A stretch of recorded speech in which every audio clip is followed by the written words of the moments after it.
ನಾನು ಏನು ಮಾತಾಡಬೇಕಿತ್ತು ಅದನ್ನು ಕೆ ಸಿ ರಾಜೇಶ್ ಅವರು ಆಲ್ರೆಡಿ ಹೇಳಿಬಿಟ್ಟಾಯಿತು. ಆದರೂ ಅದನ್ನು ಸ್ವಲ್ಪ ಸ್ಪಷ್ಟನೆ ಕೊಡೋದಂತ ನಾನು ಭಾವಿಸ್ತೇನೆ. ನಾವು ಈ ಸಂಸ್ಕೃತದಲ್ಲಿ ಹೇಳ್ತಾರೆ, ಜನನಿ ಜನ್ಮಭೂಮಿಶ್ಚ ಸ್ವರ್ಗಾದಪಿ ಗರೀಯಸಿ ಅಂತ. ಆದರೆ ನಿಮ್ಮ ತಾಯಿ, ನಿಮ್ಮ ಹುಟ್ಟೂರು ಸ್ವರ್ಗಕ್ಕಿಂತ ಶ್ರೇಷ್ಠ ಅಂತ. ಅದೇ ಥರ ನನಗೆ ನನ್ನ ಊರು ಕೇರಳದಲ್ಲಿ ತೃಶ್ಶೂರು, ಬೆಳೆದಿರೋದು ಅಲ್ಲೇ. ಆದರೆ ಒಂದು ಊರಲ್ಲಿರುವ ಜನತೆ ಹಾಗೂ ಒಂದು ಊರಲ್ಲಿರುವ ಜನ ಗುರುತಿಸಿದರೆ ನನ್ನನ್ನು ಕುಂದಾಪುರದವರು ಗುರುತಿಸ್ತಾರೆ. ನಾನು ಸಹ ಅದಕ್ಕೆ ಖುದ್ದು ಕುಂದಾಪುರದವರೊಬ್ಬರಾಗಿ ನಾನು ಗುರುತಿಸ್ತಾ ಇದ್ದೀನಿ. ಯಾಕೆಂತ ಹೇಳಿದರೆ, ಈಗ ಹೇಳಿದಾಗೆ ಎಲ್ಲೋ ಸುತ್ತಿ ಈ ಕುಂದಾಪುರ ಮತ್ತು ಕುಂದಾಪುರ ಪೊಲೀಸ್ ಉಪವಿಭಾಗ ನನಗೆ ಕರೀತಾ ಇರ್ತವೆ. IPS ಅಲ್ಲಿ ಜಾಯಿನ್ ಆಗಿ ನಮಗೆ ಟ್ರೈನಿಂಗ್ ಪೀರಿಯಡಲ್ಲೇ ನಮಗೆ ಯಾವುದಾದ್ರೂ ಒಂದು ಎಲೆಕ್ಷನ್ ಟೈಮಲ್ಲಿ ಒಂದು ಜಿಲ್ಲೆ ವಿಸಿಟ್ ಮಾಡಲಿಕ್ಕೆ ಕಳಿಸ್ತಾರೆ. ಇದು ನಾವು ಹೈದರಾಬಾದಲ್ಲಿದ್ದಾಗ. ಆವಾಗ ಕರ್ನಾಟಕದಲ್ಲಿ ಎಲ್ಲ ಜಿಲ್ಲೆಗಳಿಗೆ ಕಳಿಸಿದಾಗ ನನ್ನ ಕೋಇನ್ಸಿಡೆನ್ಸ್ ಅಂತ ಹೇಳ್ಬೋದು, ನನ್ನನ್ನು ಕಳಿಸಿದ್ದು ಆವಾಗ ಉಡುಪಿ ಜಿಲ್ಲೆಯಿಂದ ನನಗೆ ಆವಾಗ ಲಕ್ಷ್ಮಣ್ ನಿಂಬರ್ಗಿ ಸರ್ SP ಇದ್ದಾಗ ಕುಂದಾಪುರಕ್ಕೆ ಕಳಿಸಿದ್ರು. 3 ದಿನ 4 ದಿನ ಇಲ್ಲೆಲ್ಲ ನೋಡ್ಕೊಂಬನ್ನಿ, ಎಲೆಕ್ಷನ್ ಹೇಗೆ ನಡೀತದೆ. ಅದು ಒಂದಾಯಿತು.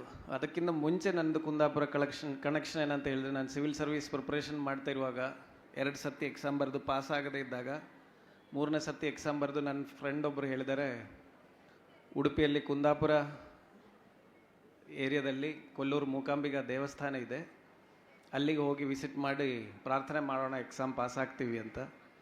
ಹಾಗೆ ನಾನು ಮೊದಲನೇ ಬಾರಿ ಬೆಂಗಳೂರು ಅಲ್ಲದೆ ಕರ್ನಾಟಕದಲ್ಲಿ ನಾನು ಮೊದಲನೇ ಬಾರಿ ಬಂದಿರುವ ಉಪವಿಭಾಗನೂ ಕುಂದಾಪುರನೇ.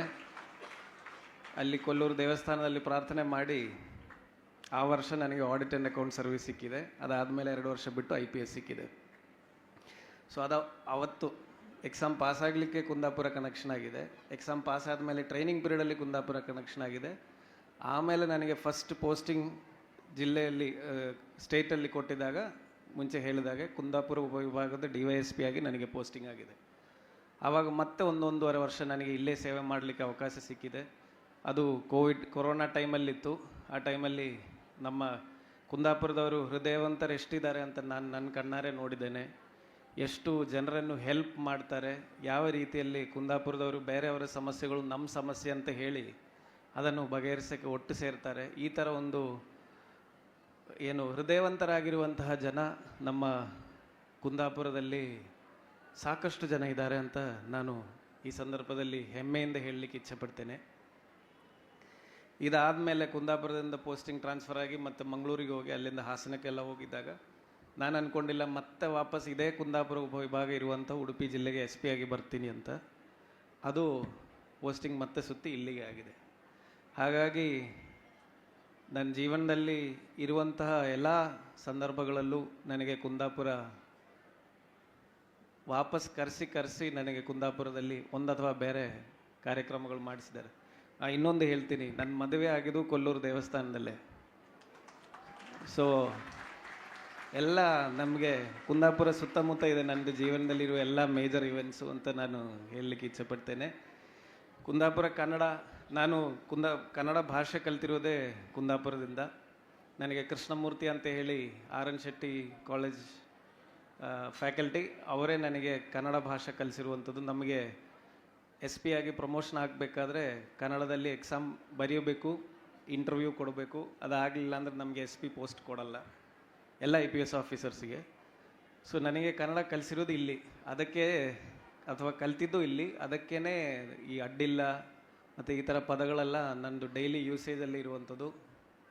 ಹಾಗಾಗಿ ಒಬ್ಬ ಕನ್ನಡಿಗರಾಗಿರುವಂಥ ಅಥವಾ ಕರ್ನಾಟಕದಲ್ಲಿ ಕೆಲಸ ಮಾಡೋ ವಿಚಾರದಲ್ಲಿ ನನಗೆ ಹೆಮ್ಮೆ ಇದ್ದರೆ, ಅದಕ್ಕಿಂತ ಜಾಸ್ತಿ ಹೆಮ್ಮೆ ನನಗೆ ಒಬ್ಬ ಕುಂದಾಪುರದನಾಗಿ ಇದ್ದೀನಿ ಅಂತ ಹೇಳಲಿಕ್ಕೆ ನಾನು ಈ ಸಂದರ್ಭದಲ್ಲಿ ಹೇಳಲಿಕ್ಕೆ ಇಚ್ಛೆಪಡ್ತೇನೆ.